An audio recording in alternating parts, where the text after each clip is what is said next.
Welcome to this segment of my TikTok, Every Day's a School Day, and today I will be looking into linguistics, specifically why languages die.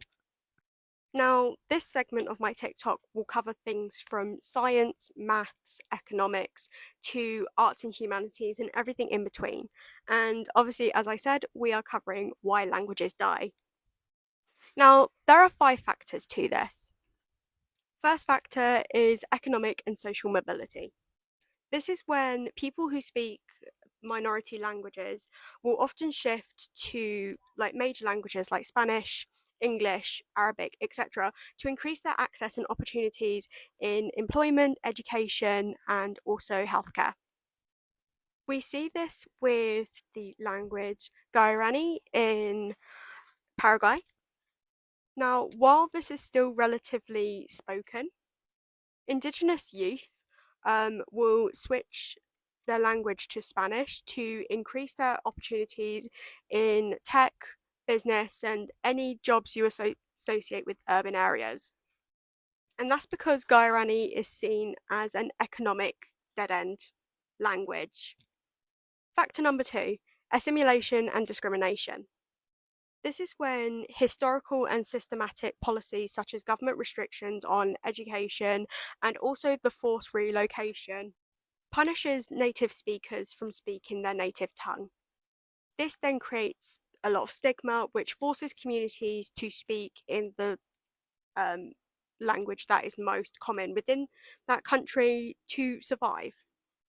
We see this through the old Japanese language, Anyu.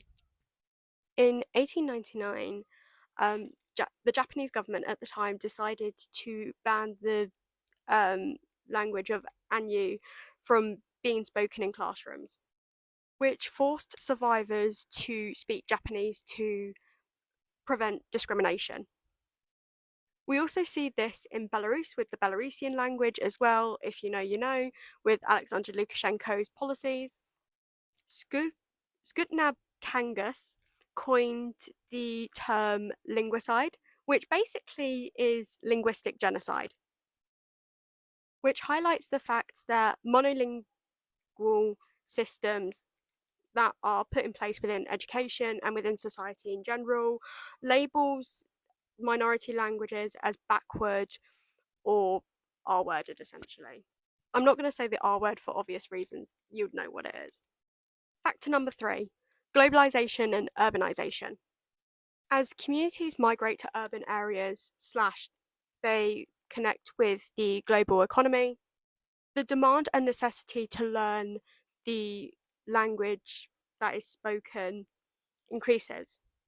We see this in Nalu, which is a central Western African language, because as younger generations leave these agricultural villages that speak Nalu for more urban areas in the Western African capitals, the whole concept of Nalu slowly dies down, which means that Nalu loses its physical sanctuary. In David Crystal's Language Death, he argues that urbanization forces a degree of communicative efficiency that standardizes human speech, inevitably sacrificing smaller languages that are only vital to smaller communities and towns. Factor number 4, lack of intergenerational transmission. This is when a language which is only spoken by the elderly doesn't get passed down to the youth, which faces a natural endpoint. We see this through the East Sunderland Gaelic, which is spoken in Scotland. By the late 20th century, young people in fishing towns in Scotland stopped speaking this language entirely and instead switched to English completely. While the remaining speakers that were elderly, who only spoke it between themselves, were still speaking it, creating a terminal generational barrier between obviously the elderly and the youth. Colette Grineval explicitly isolated the home environment as part of her linguistic study and concluded that when parents stopped speaking a language to their children, the chain of transmission breaks imparably. The final factor is catastrophic events. This is when rapid population declines happen due to things like genocide and natural disasters, which wipes out communities of native speakers within short periods of time. An example of this is Tambora in Indonesia. In 1815, Mount Tambora had a volcanic eruption, which killed the entire population of the island of Sambawa, which erased the Tambora language within a single day, which is crazy to think about. Especially when it comes to natural disasters as well, it's crazy. You'd think with natural disasters there'll be survivors left.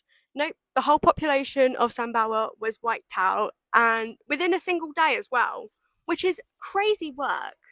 Crazy. And you don't really think about it because of, like, you don't think that natural disasters are that capable of doing that. But you've got the, like, population of Sambawa now, if you get what I'm saying. Anyway, I hope you enjoyed my first video of my segment of Every Day's a School Day. If you've got any questions that you want me to answer in terms of what we've just covered, or anything else, like, for instance, if you wanted me to cover something specific in maths, history, etc., please put them down below. And I hope you enjoyed this first video.